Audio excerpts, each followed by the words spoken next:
200 গ্রাম মটর ডাল আর এখানে বোধহয় 500 ঝিঙে নিয়েছি আমি, এরকম লম্বা লম্বা সাইজ করে কেটে নিয়েছি। আর এখানে জিরে, ধনে, শুকনো লঙ্কা, তেজপাতা আমি একটুখানি শুকনো কড়াইতে টেলে এরকম আধ ভাঙা করে বেটে নিয়েছি শিলনোড়ায়। এবার এই ডালটাকে ভাজবো। আচ্ছা, ডালটাকে আমি 2-3 ঘন্টার মতো ভিজিয়ে রেখেছিলাম। ডাল বাটা হয়ে গেছে। লঙ্কা আর আদাটাও আমি পরে বাটবো, একবারে দেখিয়ে দিলাম। ডাল বাটা কমপ্লিট। এর মধ্যে হলুদ, নুন আর এই যে সেই মশলাটা আমি বেটেছিলাম সেই মশলার কিছুটা দেব। আর এটা আমি দিয়েছি জোয়ান, ঠিক আছে। আর যে আদা আর কাঁচা লঙ্কা বাটা সেটাও আমি দিয়ে দিলাম কিছুটা, ওই 1 চামচ 1.5 চামচের মতো। এটা আরও ভালো করে বাটা হতো, কিন্তু আমি পারি না, আমার হাতে ব্যথা, তার জন্য আমি এইরকমভাবেই বাটতে পেরেছি। বেটে এর মধ্যে ভালো করে মিশিয়ে নিয়েছি।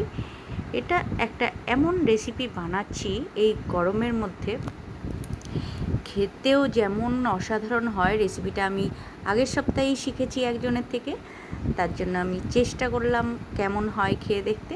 খেয়ে দেখলাম দারুণ হয়েছে, তাই আপনাদের সঙ্গে শেয়ার করতে চলে এলাম। যাই হোক, যে ডালটা আমি বেটেছিলাম ওই ডালটা ভালো করে মেখে তারপর আমি একটু একটু করে এরকম বড়া টাইপের বানিয়ে নেব।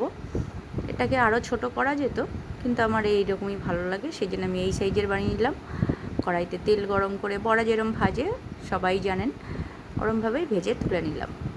এরপর কড়াইতে যে তেল ছিল সেই তেলের মধ্যে আমি কয়েকটা গোটা গরম মশলা আর হলো তেজপাতা, শুকনো লঙ্কা, সাদা জিরে ফোড়ন দিয়ে একটুখানি নেড়ে চেড়ে তার মধ্যে আমি দিয়ে দেবো ঝিঙেগুলো।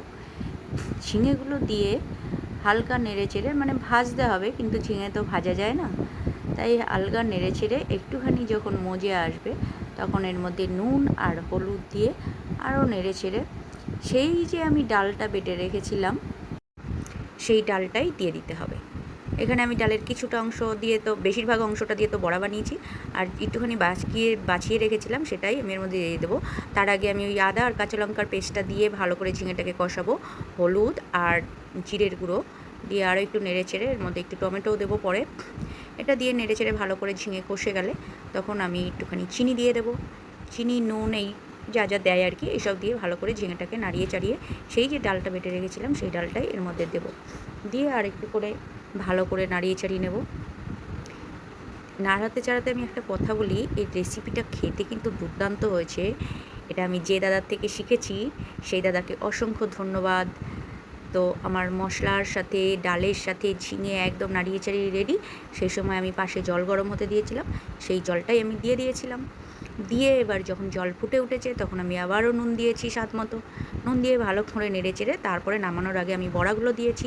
বড়া দিয়ে তো বেশিক্ষণ ফোটানো যাবে না, তাই বড়াগুলো দিয়ে তারপরে আমি ওই যে মশলা বেটে রেখেছিলাম আধ ভাঙা করে, সেই মশলারই কিছুটা দিয়ে দেবো। আর নামানোর আগে আপনারা ঘি দিতে পারেন, আমি কিন্তু ঘি দেইনি। আর এটায় ফোড়নের সময় হিংও দিতে পারেন, আমি দেইনি, যেহেতু আমাদের এগুলো বারণ। সবাই ভালো থাকবে আর সুস্থ থাকবেন, আর অবশ্যই রেসিপিটা বানিয়ে খাবেন। খেয়ে আমাকে অবশ্যই কমেন্ট করে জানাবেন রেসিপি কেমন লাগলো। ভালো লাগলে লাইক, কমেন্ট, শেয়ারও করবেন। ধন্যবাদ। আবার কোনো একদিন দেখা হবে একটা দারুণ রেসিপি নিয়ে। সবাই ভালো থাকবেন।